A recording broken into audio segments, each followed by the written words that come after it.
Welcome to Thanjavur maths. இந்த வீடியோவில் நம்ம பார்க்க போகிறது 12th ஸ்டாண்டர்டுக்கான வெக்டர் அல்ஜிப்ரா சாப்டரில் எக்ஸசைஸ் 10.2 தான் நம்ம பார்க்க போகிறோம். இதுக்கு தேவையான இன்ட்ரடக்ஷன் வந்து நம்ம ஏற்கனவே ஒரு வீடியோ போட்டிருக்கோம். ஸோ அந்த இன்ட்ரடக்ஷன் பார்த்துட்டு அதுக்கப்புறம் வந்து எக்ஸசைஸ்க்குள்ளே வந்தீங்கன்னா நல்லா ஈஸியாக புரியும். நம்ம சேனலை நீங்கள் சப்ஸ்கிரைப் பண்ணாமல் இருந்தீங்கன்னா சப்ஸ்கிரைப் பண்ணி வச்சுக்கோங்க. வாங்க வீடியோக்குள்ளே போகலாம். ஸோ 10.2ல் ஃபஸ்ட்டு கொஷின் என்ன அப்படின்னு பார்த்தா, compute the magnitude of the following vectors அப்படின்னு சொல்லிட்டு ஒரு 3 வெக்டார் கொடுத்துருக்காங்க. அதுக்கு மேக்னிடியூட் கண்டுபிடிக்க சொல்லியிருக்காங்க. ஸோ மேக்னிடியூட் அப்படின்னு சொன்னால் நம்ம வந்து மாடுலஸ் வேல்யூ கண்டுபிடிக்க போகிறோம்.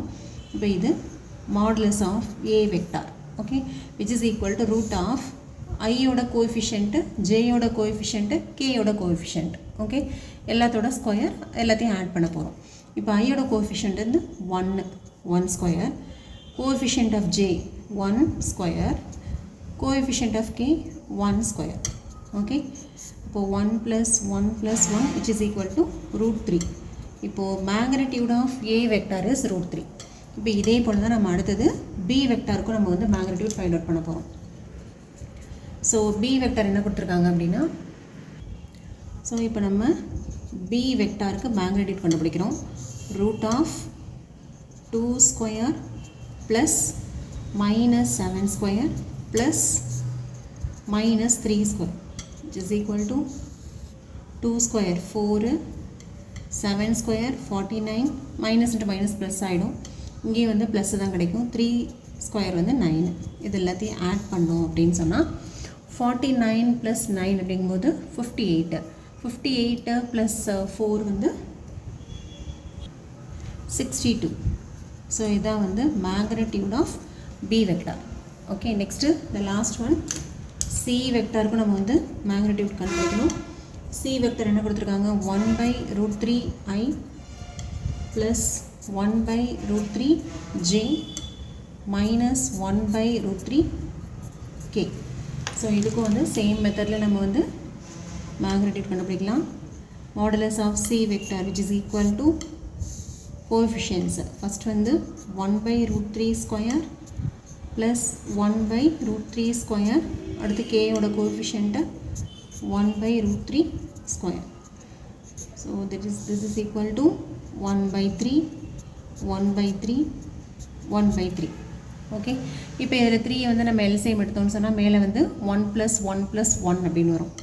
Is equal to root of 1 + 1 + 1/3, that is 3/3 which is equal to 1. இப்போ modulus of C vector is equal to 1. So இப்படி தான் வந்து ஒரு வெக்டார் கொடுத்து மேக்னிடியூட் கேட்டாங்கன்னா இந்த மெத்தடில் தான் நம்ம வந்து கண்டுபிடிக்கணும். ஓகே, நெக்ஸ்ட் வந்து செகண்ட் கொஷின். செகண்ட் கொஷின் என்னென்னா, right 2 different vectors having same magnitude. Vectors இருக்கும் வரையணும், 2 வெக்டார்ஸ் வந்து வரையணும். ஆனால் அதுக்கு மேக்னிடியூட் வந்து ஒரே மாதிரி இருக்கணும், பட் டிஃப்ரெண்ட் வெக்டார்ஸாக இருக்கணும். மேக்னிடியூட் 1 அப்படின்னு சொன்னால் என்ன அர்த்தம், அதோட வேல்யூ வந்து ஒரே வேல்யூ தான், ஆனால் டிஃப்ரெண்ட் வெக்டார்ஸ்.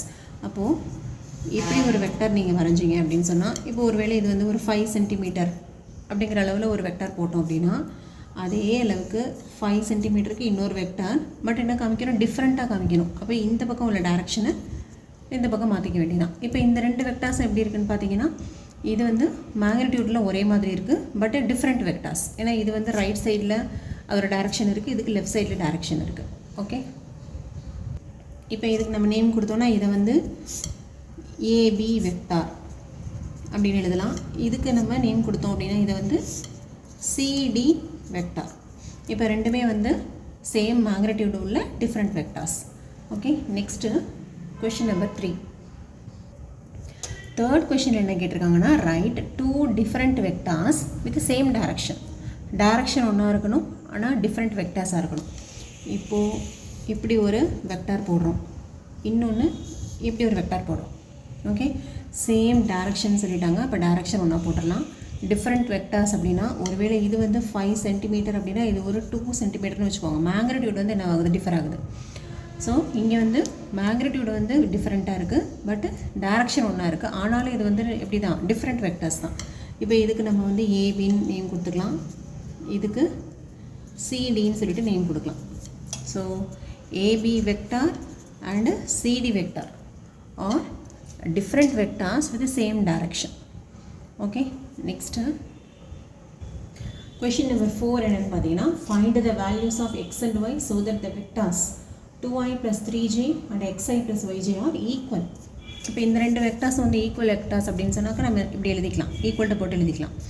இப்போ கோஎஃபிஷியன்ஸை நம்ம வந்து கம்பேர் பண்ணிக்கலாம். இப்போ இங்கேயும் ஐ வந்து ஐயோட கோஎஃபிஷியன்ட் 2, இங்கே வந்து எக்ஸா, அப்போது இதுலேருந்து எக்ஸ் ஈக்குவல் டு 2 அப்படின்னு எழுதலாம்.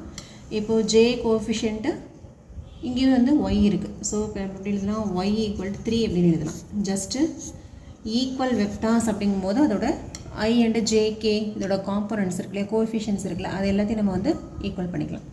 இதில் X equal to 2 and Y equal to 3 அப்படின்னு சொல்லி கண்டுபிடிச்சாச்சு. ஸோ இந்த மாதிரி கொஷின்ஸ் எல்லாமே வந்து ரொம்ப ரொம்ப பேசிக்கான கொஷின்ஸ் தான். இது வந்து ஒன் வேர்டில் தான் வரும். Okay, next question number 5.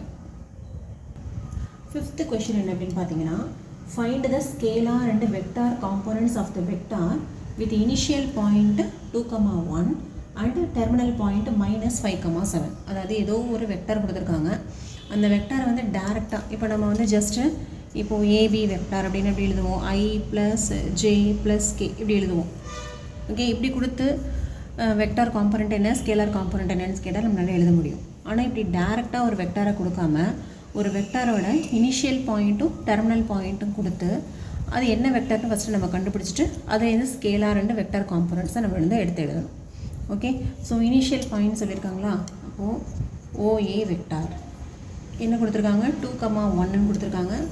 அப்போ 2i ப்ளஸ் ஜே இதான் வந்து initial point of that vector.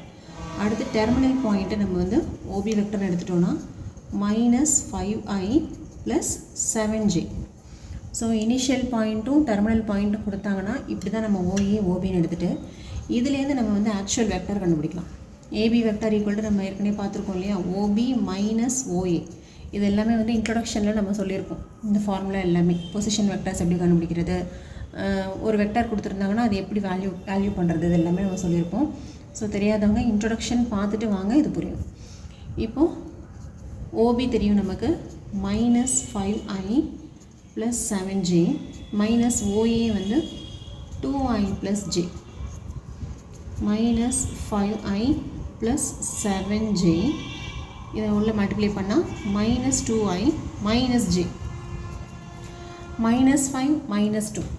Okay, I components எடுத்து நம்ம சேர்த்துட்டோன்னா -7i ப்ளஸ் இது 7j -1. இப்போ 7 -1 வந்து 6j. இதுதான் வந்து ஆக்சுவலாக நம்மளோட ஏபி வெக்டார். இதான் நம்ம காம்பனண்ட்ஸ் கேட்டிருக்காங்க இல்லையா, vector component, scalar component. So first நம்ம வெக்டார் என்ன அப்படின்னு சொல்லி நம்ம ஃபைண்ட் அவுட் பண்ணி எழுதியாச்சு. இப்போ இந்த வெக்டாருக்கு ஸ்கேலார் காம்பனண்ட்டும் வெக்டார் காம்பனண்ட்டும் எழுதணும். ஸ்கேலார் அப்படின்னா என்னது, மேக்னிடியூட் மட்டும்தான் இல்லையா. அப்போது -7,6ங்கிறது ஸ்கேலார் காம்பனண்ட்டு.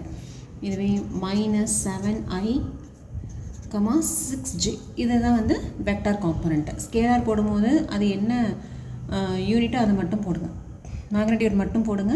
வெக்டார் போடும்போது அது எந்த direction, so i direction j டைரக்ஷனும் சேர்த்து போடுங்க. இதுதான் வந்து 5th கொஷினுக்கான ஆன்சர் வந்து இதுதான். ஓகே, நெக்ஸ்ட்டு 6th கொஷின்லேருந்து நம்ம வந்து நெக்ஸ்ட் வீடியோவில் பார்க்கலாம். நம்ம சேனல் உங்களுக்கு பிடிச்சிருந்ததுன்னா லைக் பண்ணுங்கள், ஷேர் பண்ணுங்கள். தேங்க்யூ ஃபார் வாட்சிங்.